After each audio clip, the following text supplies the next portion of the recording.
Thank you guys all for being here. The idea behind this talk is that I wanted to be able to share some of the experiences that I had some years back. I did a 6-month-long trek through the UK as a sort of spiritual pilgrimage. I wanted to get closer to the Merlin story, and I wanted to understand the localities of these, what I consider to be sacred sites. So I raised funds through Kickstarter, and maybe there's a few people here that were part of that Kickstarter. Thank you if you were. I raised the funds to be able to do the trip. I spent a long time doing all the research needed to do such a trip. And then eventually I went to the UK, and I tried to put myself into the mentality of the madman Merlin, and I walked and hitchhiked and occasionally took buses through Wales, England, Scotland, Cornwall, and was able to really see all of these places and really immerse myself in the experience there. I slept there, I ate there, I spoke to the local people there while also reading, these ancient poems that were about the places that I was in. And so I thought, for this talk, this is a good experience to share, a little bit of what my experience was. Eventually, this whole experience is going to get turned into a book. The book is almost done. It's just been on the back burner for a long time, so it's coming sooner or later. But today, I'm going to be talking about the legend of Merlin and the sites of his madness. So what I want to talk to you guys about today specifically, I'm going to introduce you guys into who I am, into Merlin, and we're just going to jump straight into the localities with a little bit of poetry here and there. I know we're going to be hearing some poetry from other people today, so I didn't say too much about poetry, but we have to acknowledge the poetry for sure. And finally, I want to end it with the idea of what does Merlin and the Merlin story offer the 21st century. So my name is Justin K Prim. I am an author, I am an artist, I am a gem cutter. I'm currently coming to you live from Bangkok, Thailand. So I'm on a quite different schedule than everybody else. But I have been on and off a practitioner and teacher of a certain type of physical healing modality that is in some weird way connected to the story of Merlin. And that's, I don't want to get too deep into that stuff, but that's what got me into the story of Merlin. I started as a sort of a therapist, and then got into this sort of backstory into these legends. And that sort of opened up this memory in my mind of my childhood and being really, really into the Arthurian legends and the Merlin story and, the movie Excalibur and all this type of stuff. And I decided that I wanted to understand these legends deeper and go deeper into this story, which is eventually what led me into this whole idea of the Heart of Merlin and the quest that I did. So, my experience in terms of the world of Arthuriana and Merlin is basically just been these trips, the research and the trips. And the trip is really my specialty, because this is what I've spent a lot of time on, and I've gone back 3 times now. Once was very long, and another 2 are just short to fill in some gaps. But yeah, as I said, all of that will be in my upcoming book, The Heart of Merlin, whenever it's finally ready. So let us get into Merlin.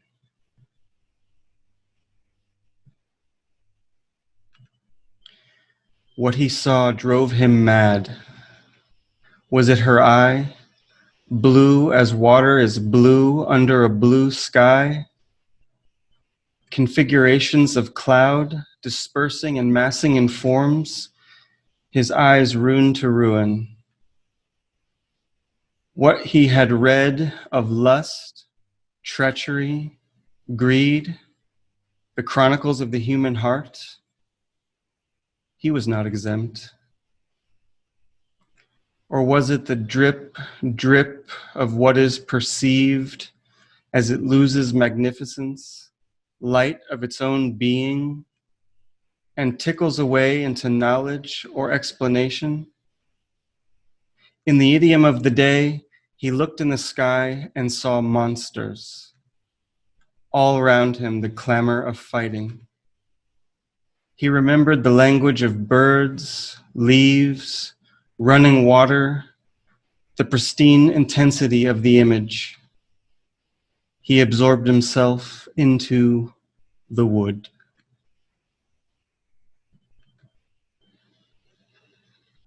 So today I want to go through this journey of Merlin as I went through it 5 years ago. And we're going to start in Wales, as Wales is traditionally considered to be the home of at least one Merlin, if we think maybe there's two or more.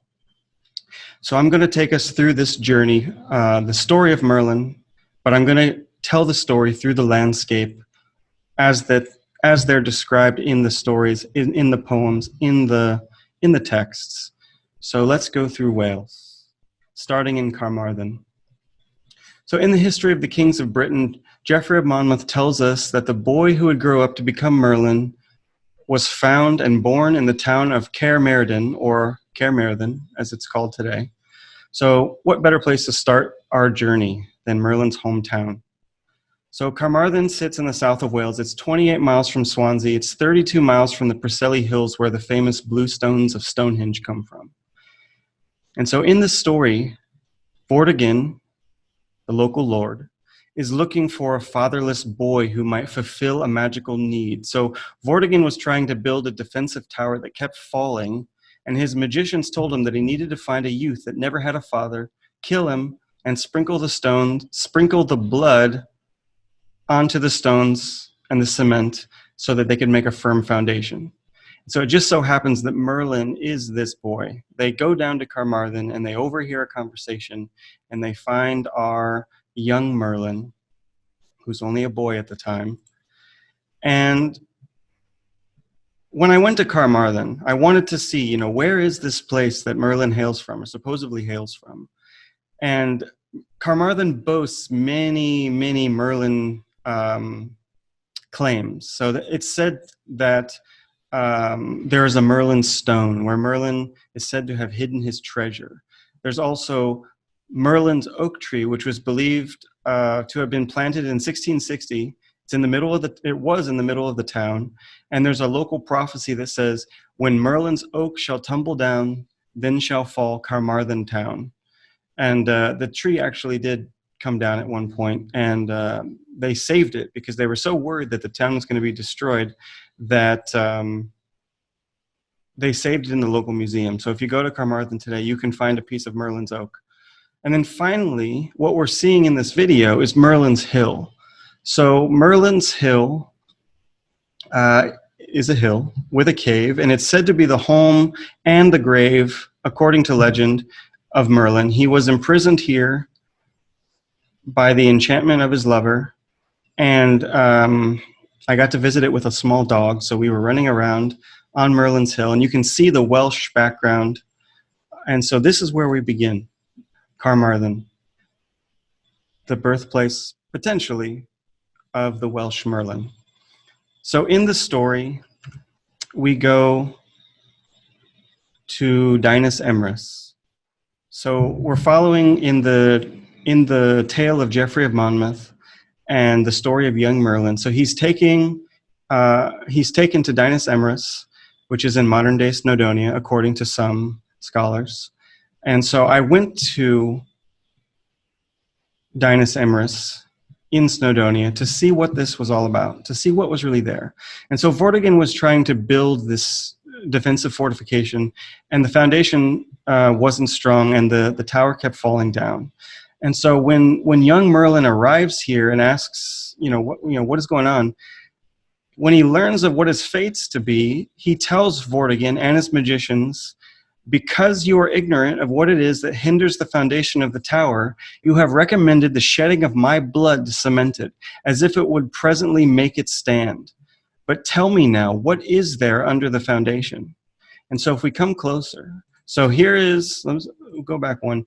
This is the hill that we're going to go up right now.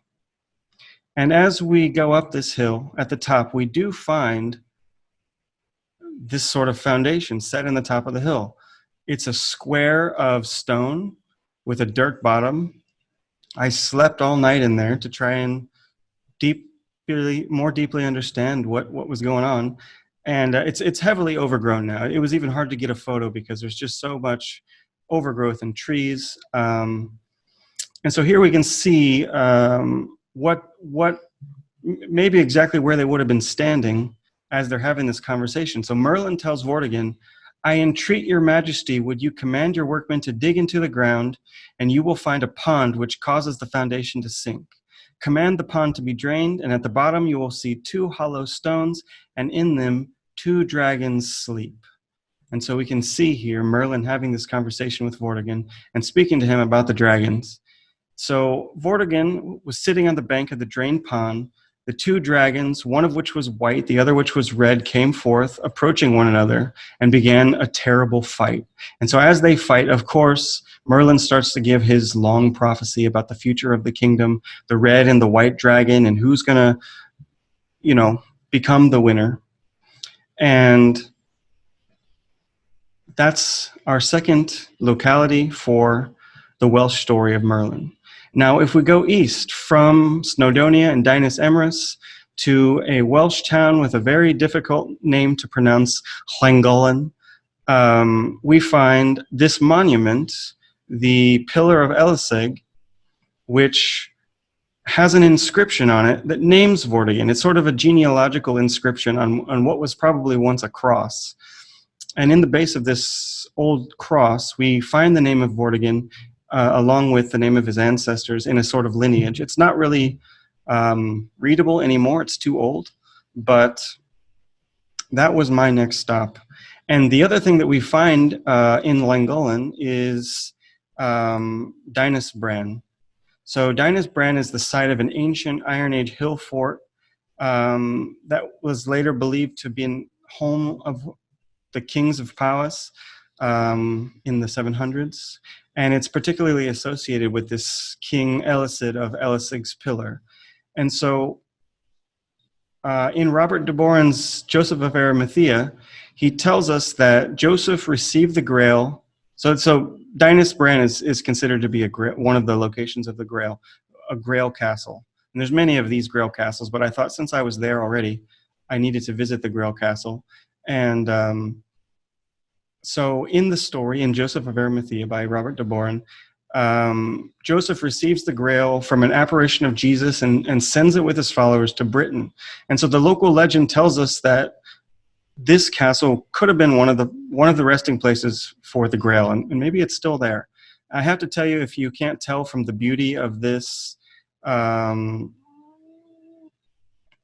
this picture, that it's gorgeous. I slept up there and woke up to this kind of landscape and this kind of beauty, and it was just incredible. And just it's hard to show in photos, but I do my best.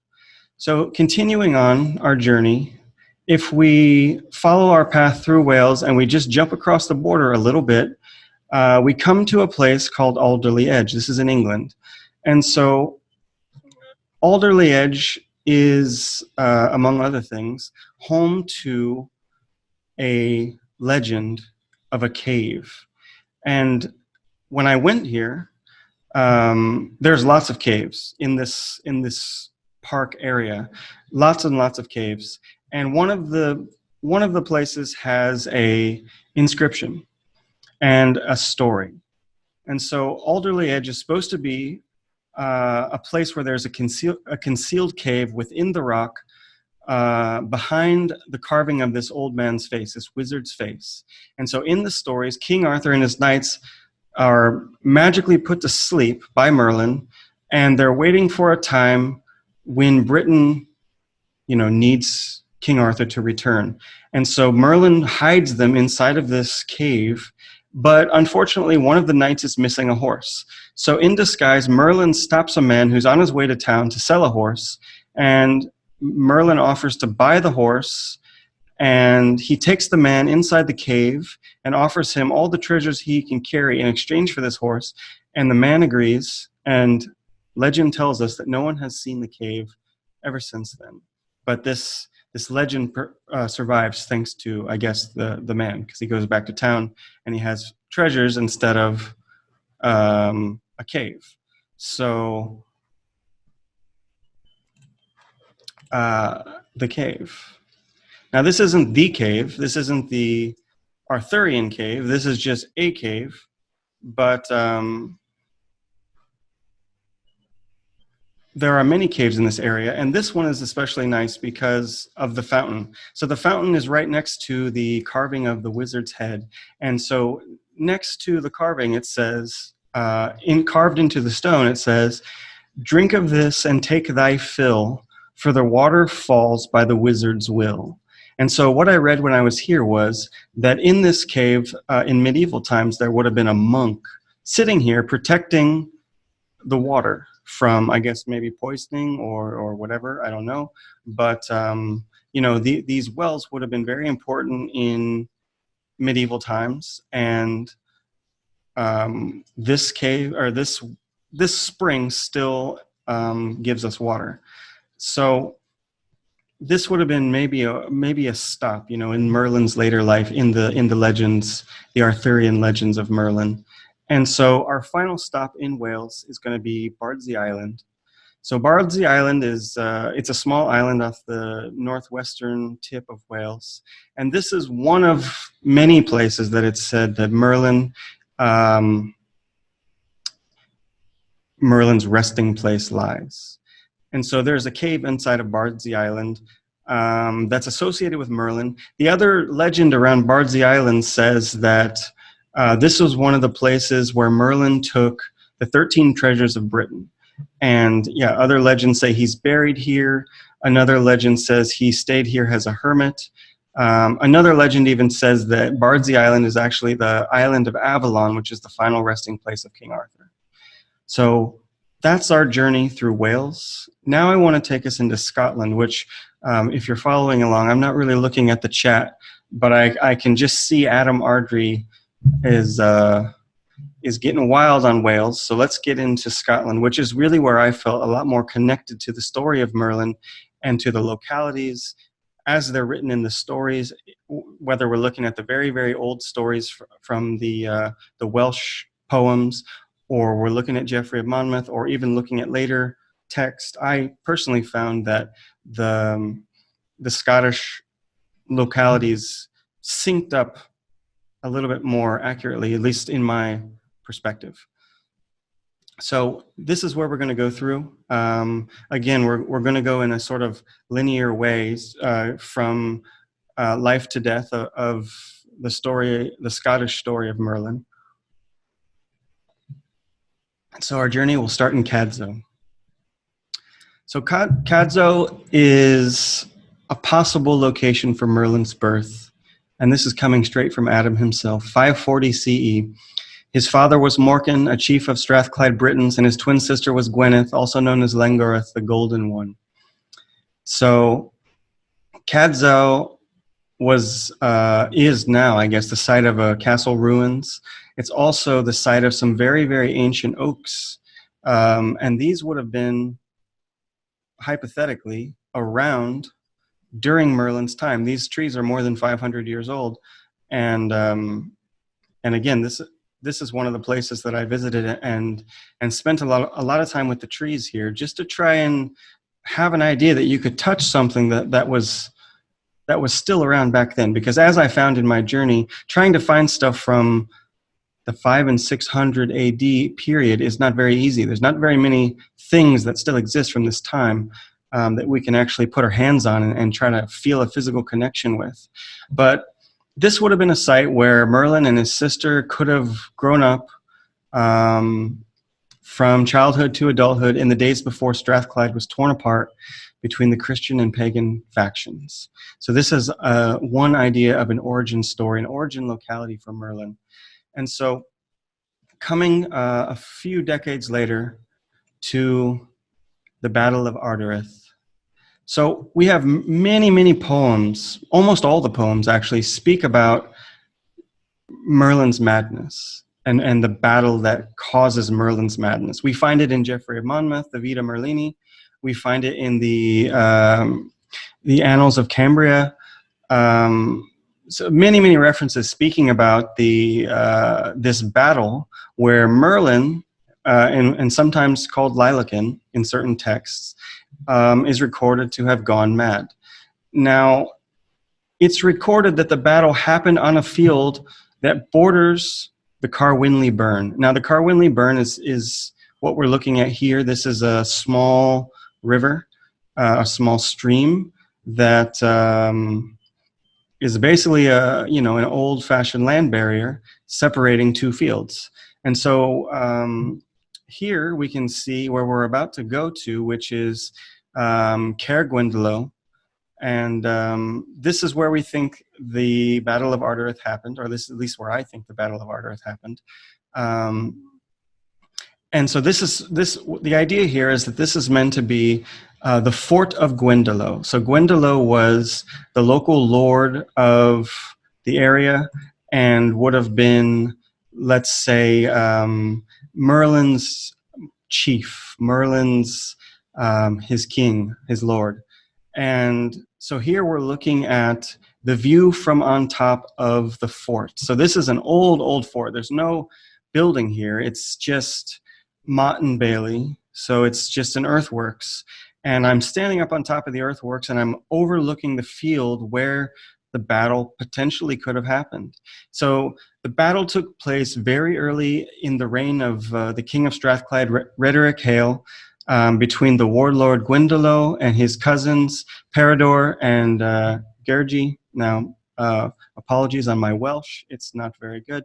My pronunciations, I'm sure, are off. But in this battle, Gwendolew loses his life, and it's not known if one of his brothers survived to succeed him as the king of Ardrey afterwards.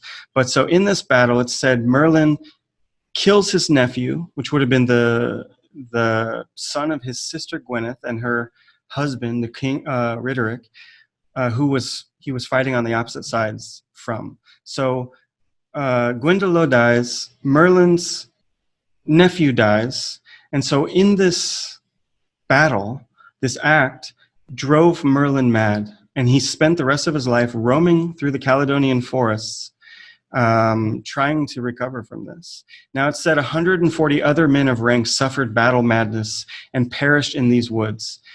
Now, in the Black Book of Carmarthen, there's a poem called Merlin and the Welsh the dialogue between Merlin and Taliesin. And so in that poem, he says, the poem tells us that Merlin wore a golden torque, and he tells us about his grief at the death of King Gwendolew. So the battle is said to have lasted 6 weeks. 300 men were killed and buried nearby, and it's said that it was one of the feudal battles of Britain fought over a lark's nest. Now, there's lots of scholarship around this. Notably, W.F. Skene is the one that sort of connected this Battle of Ardrey with modern-day Arthurian, which is as it's called today. And Geoffrey of Monmouth's Vita Merlini tells us about this battle as well. It says, Merlin called his companions from the battlefield and instructed them to bury the brothers in a richly decorated chapel. He mourned for his heroes. His flooding tears had no end. He threw dust upon his hair, tore his clothes, and lay prostrate on the ground, rolling to and fro. Peridor and other princes and commanders offered comfort. He would not take the comfort and rejected their entreaties. So for 3 long days he wept, refusing food, so great the grief that consumed him that when his air was full with these repeated loud complainings, a strange madness came upon him. He crept away and fled to the woods, unwilling that any should see his going. Into the forest he went, glad to lie hidden beneath the ash trees. So this takes us to our next stop, which is the Caledonian forest and the spring of Hart Fell. So the bulk of the ancient Welsh poems attributed to Merlin takes place in these Caledonian forests. He speaks many, many times about the forest, about his plight in the forest. And it's during this period of Merlin's madness that kind of pushes him into potentially mystical realms. So the Vita Merlini Sylvestris tells us, once the bard of Vortigern, and called Merlin, suffering in the desert of dreadful fate, to which, among the wild beasts, I am appointed on account of my sins, seeing that I am not worthy to take vengeance on mine iniquities among other men. For I was the cause of the slaughter of all those that were killed in the battle, so well known to those who live in this country, in which battle the heavens were rendered above me, and I heard, as it were, a mighty voice calling to me from heaven, Lilican, for that thou art alone art guilty of the blood of all those that are slain, shalt do penance for the sins of all, and thou shalt have thy dwelling among the beasts until thy hour of death. So we find Merlin living in the Caledonian forest. Now, the Caledonian forest was huge. It spread from Scotland down into northern England, but it's where it still exists today. It's maybe just 10 or 20 miles north of the site of the Battle of Ardrey. And so here we see the gorgeous, gorgeous view. As you can see, it's no longer a forest. The forest was felled a long time ago, actually, but the landscape still remains beautiful.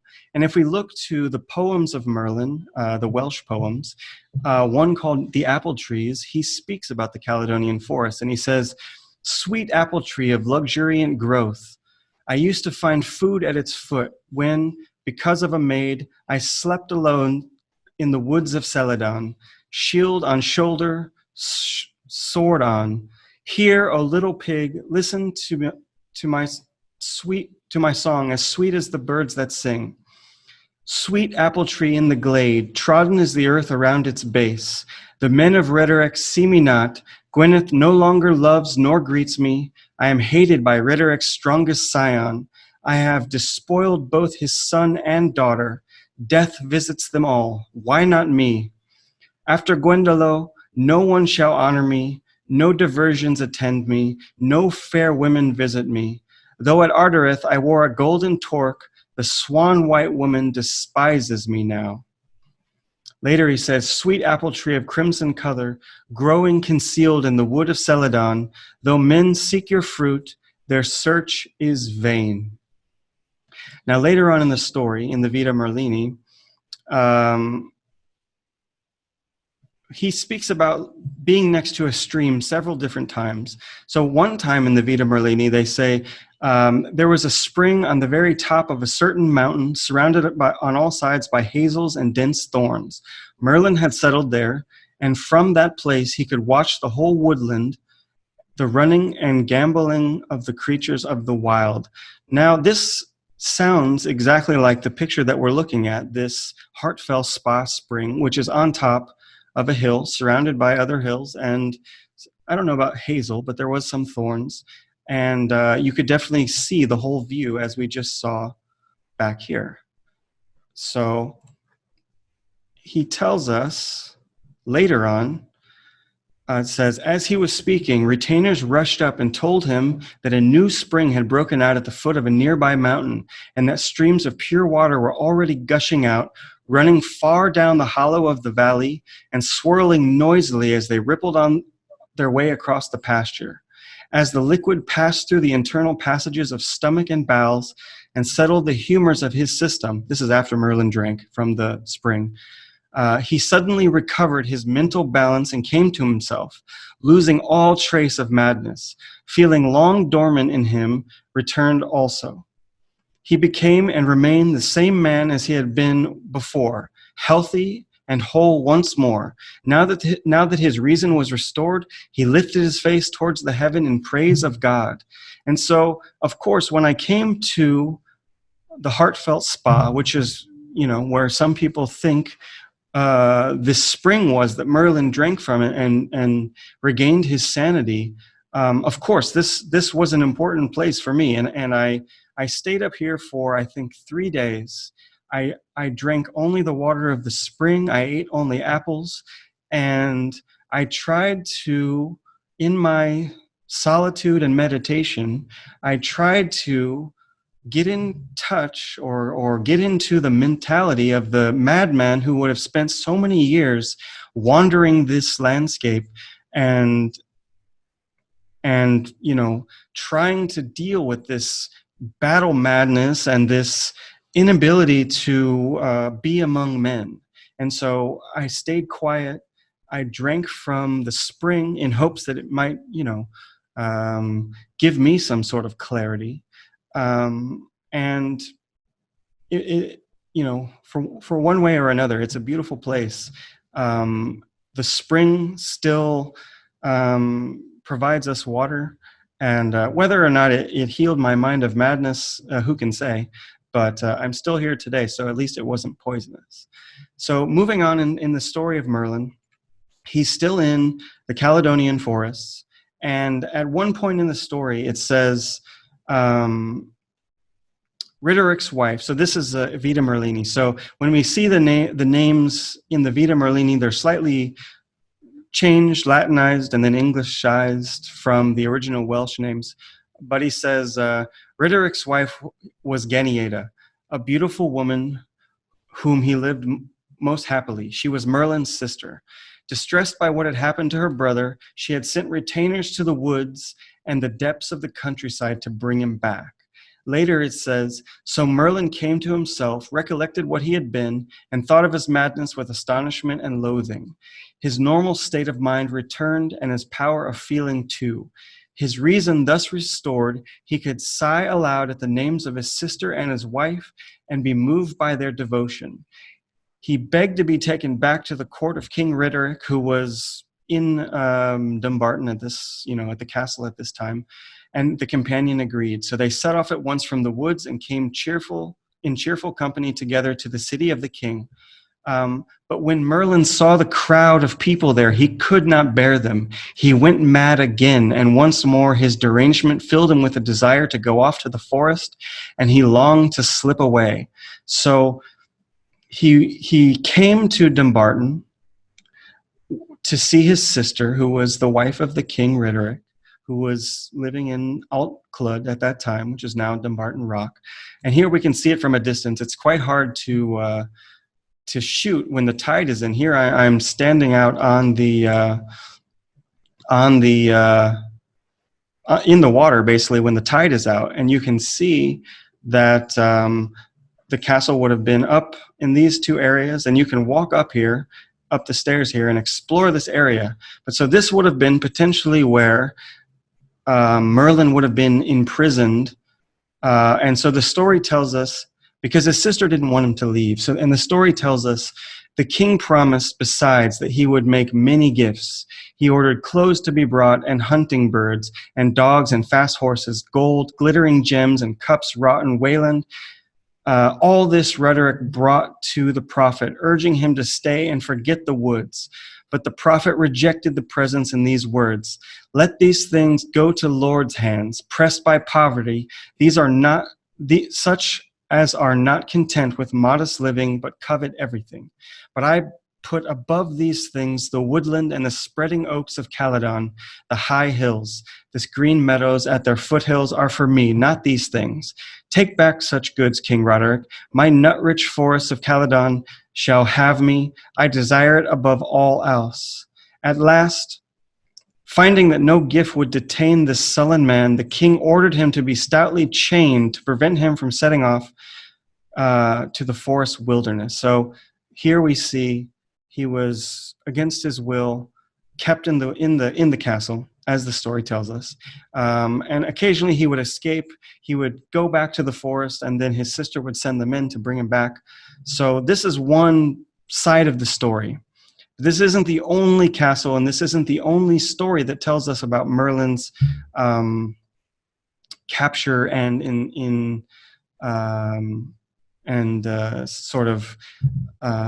imprisonment.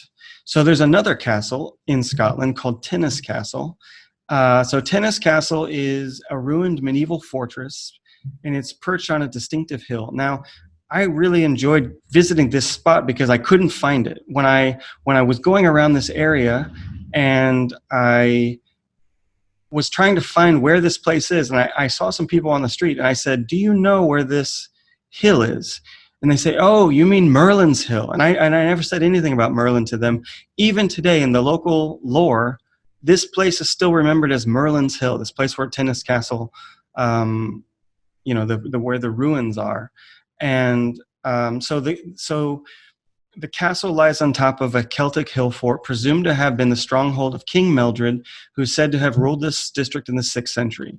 So when we look to another document, the Vita Merlini Silvestris, it's said that Lailoken was kept prisoner for a long time under King Mildred, and he was held bound in thorns in his town of Drumelsier in order that the king might be privileged to hear some prophecy from him, because he'd been giving prophecy in the woods and speaking about things to come to his pig and his apple tree and to his wolf.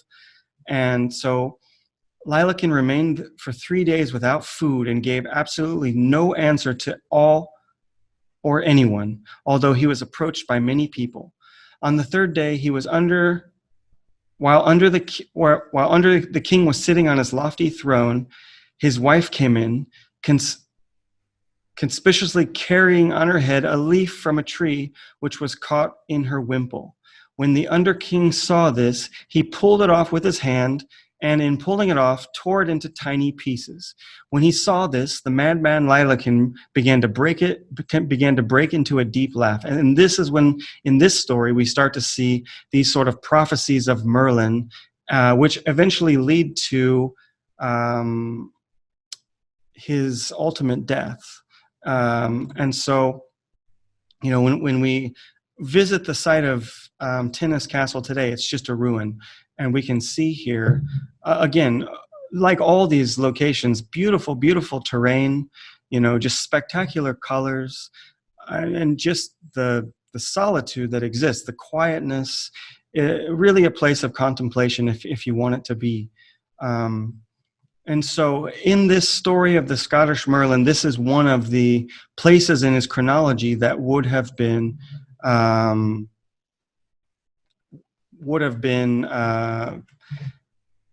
one of the places of his, in his life. Now, another point in the story, and I'm weaving together many, many different documents in order to make this sort of linear tale. Now that this is woven together from several different things, but this is my own sort of interpretation of the story. Now, in the Silvestris, there's one point where the story of Merlin and the story of Saint Mungo or Saint Kentigern crosses.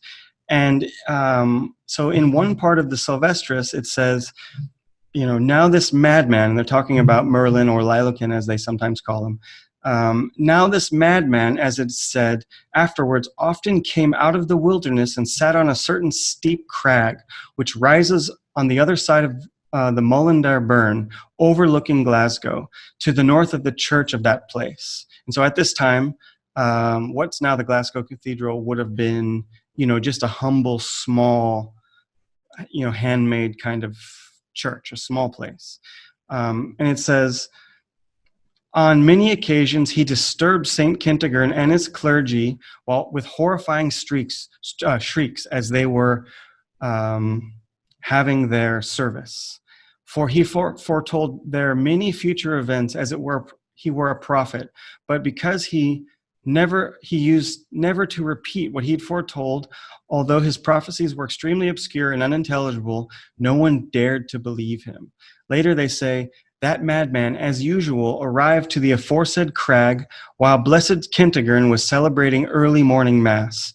He was wailing and shouting and kept demanding in a loud voice that he should be deemed worthy to be fortified with the body and blood of Christ before he passed over from the world.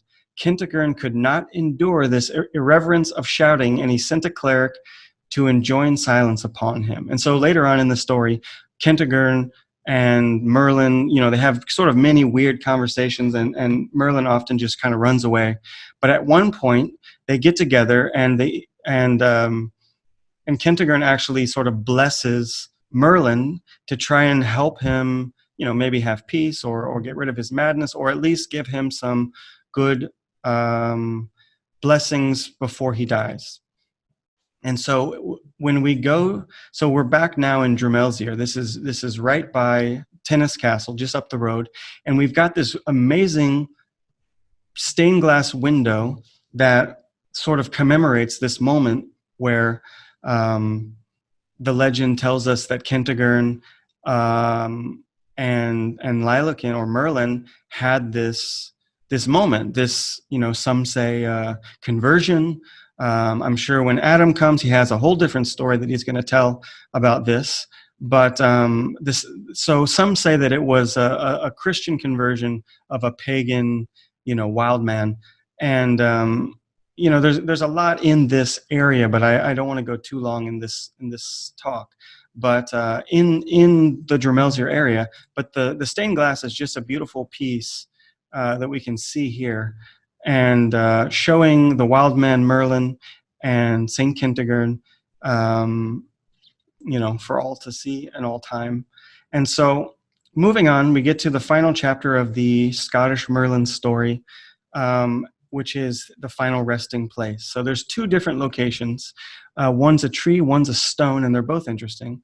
And so back to the Sylvestris, it says, "But since what has been preordained by the Lord must come to pass, it happened that on the same day he was stoned and beaten to death by certain shepherds of King Meldred." So this is going back to the story of his imprisonment from King Meldred. "And he was in the throes of death, where he falls down a steep side of the river Tweed, near the town of Drumelsier, on a sharp stake which had been driven into the ground as part of a fish trap, and he was impaled right through the middle of his body. His head falls forward into the water, and so, just as he had prophesied, he gave up his soul to the Lord." So the threefold death, this is a very, reoccurring theme in medieval tales and stories. And here we see it again in this story of Merlin. And so today, there's a tree that marks what's thought to be this location of Merlin's grave. And it's just a small thorn tree. There's a little plaque at the bottom that says, this is the grave of Merlin and everything like that. And it speaks about this sort of, again, this prophecy about the tree and about the river. And so this is only, there's two locations though.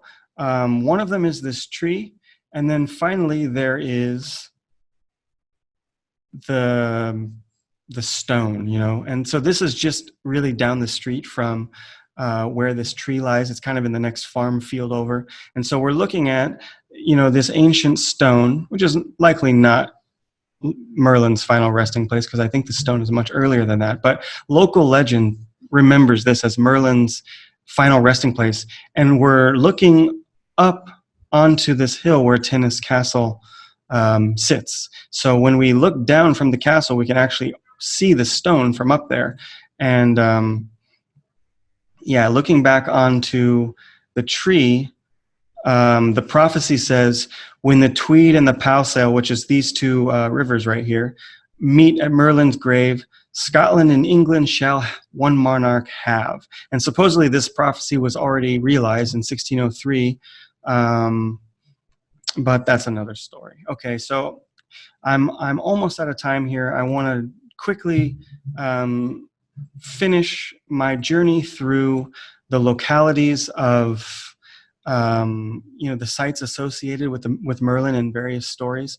And so when we talk about England, there isn't so much. We can't really do a linear story in the way that we can do in Wales and Scotland, but there are some sites that we have to look at in order to really look at, to respect the story and to see the places that are associated with Merlin today. And so one of these, of course, is Stonehenge, which Geoffrey of Monmouth writes about.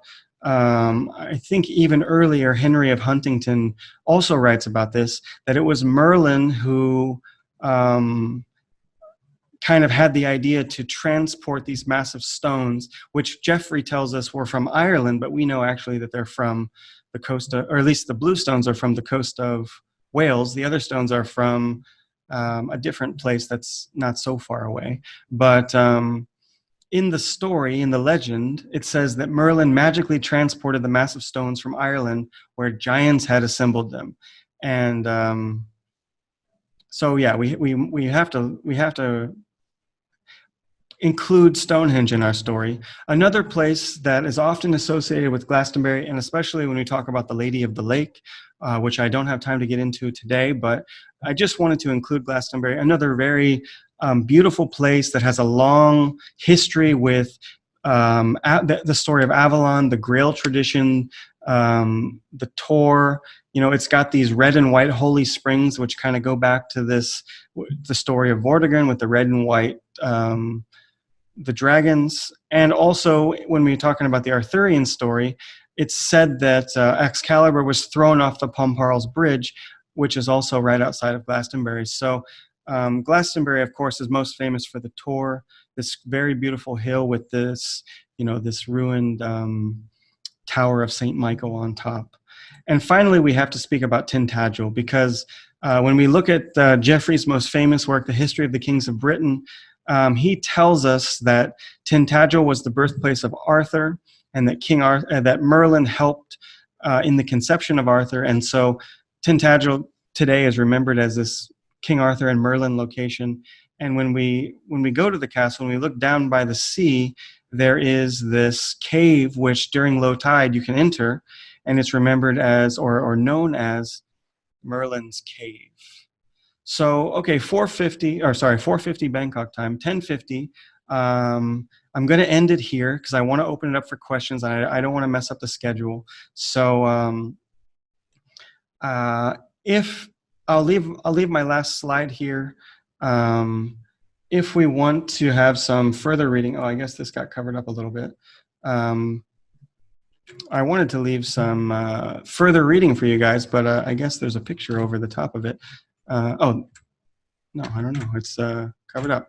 Okay, anyway, I just want to thank all of you guys for being here, and especially thank you to all of our guests and all of the writers that were so generous during my trek to let me come and interview them, to speak to them, and some of them are here today, notably John and Adam. But thank you guys. And if you guys have any questions, I'm going to check out. I'm going to switch over to the comments now, and I'm going to stop sharing my screen so we can just talk face to face. Okay, let me just go through here. Are we going to have access? Yeah, are we going to have access? Yes. All this is going to be recorded. Once maybe next week I'm going to figure out a way how to get it there.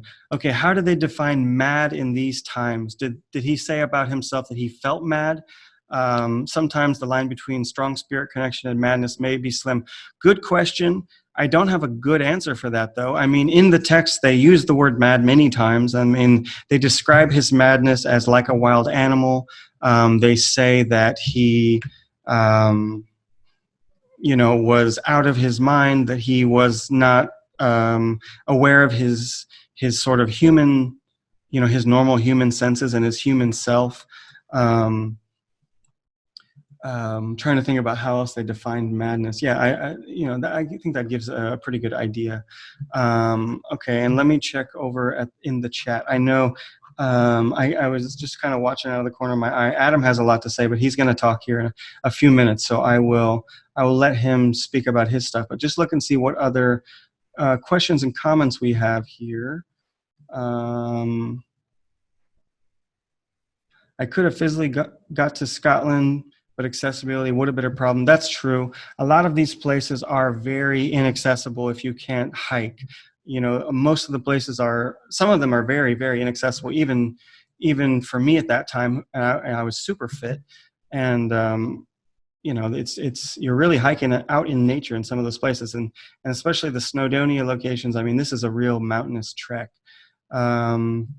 Yes, the recordings will be available. Just scrolling through here. Poetry, yes. Okay. And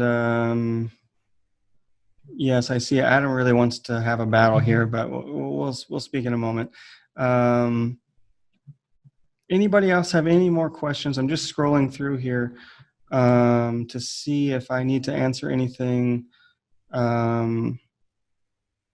Yes, John's saying it's not Merlin who underwent the threefold death. Of course, we've got many different stories, and I'm sure everyone here today is going to tell a different version of this story. This is the one that for myself and my journey that I pieced together. And of course, in only 40 minutes, I can only give you like the overview. So, eventually there's going to be a book where I'm going to talk about my experiences, as well as talking about the research and the way that I've found linear and logical to connect these different stories together. And of course, everyone has their own interpretation. But this is just one for you guys today. Final question I see: where is the Caledonian Forest in Scotland? What district are we looking at? It's in Dumfries and Galloway. It's in the Borders. It's in, I think maybe Adam can answer that question as well, because my Scottish topography is a little rusty. But where I was definitely on the borders of Dumfries and Galloway. And I think, if I'm remembering correctly, the district just north of there is the Borders, if I'm not mistaken. But maybe we can ask Adam that question as well. And someone was asking, after I did that journey in 2015 and spent those months in the UK, because my goal was basically to have this sort of experience, to retrace the steps of Merlin and to get into the mentality of this legendary character. How did I feel, in the midst of it and after I was done? And this is a good question. It's a little bit hard to even to describe, but I would say it was potent, and I would say it was worth it for sure. Coming from just the point of history and just seeing these historical sites was really kind of incredible, and the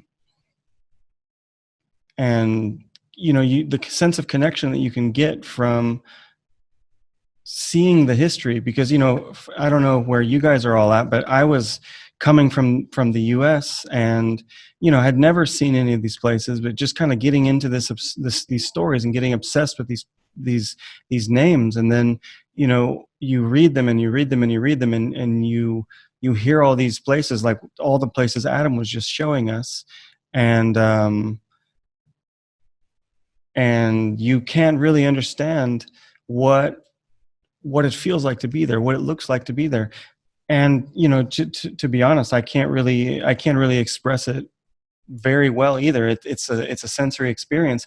But what I can say is, that was 5 years ago, and I can't stop thinking about it. Like, even though I have kind of put the book project on hold because of other stuff in my life, but like, I still keep thinking back to that year and being like, that was such a powerful year in my life and in my experience. And maybe it just has to do with the fact of taking time out to do something that you really want to do, or maybe it has to do with spending a couple of months very quiet and focused on a project, or very quiet and immersed in such an ancient place. But yeah, I mean, this is obviously something that I need to explore further on paper in my book, and something that I'm still trying to process, which I guess why I haven't finished the book yet. But anyway, I think the book's going to come soon, and this, this conference prep and the communications and everything that have been happening leading up to this have really kind of got me back into that mentality of working on it.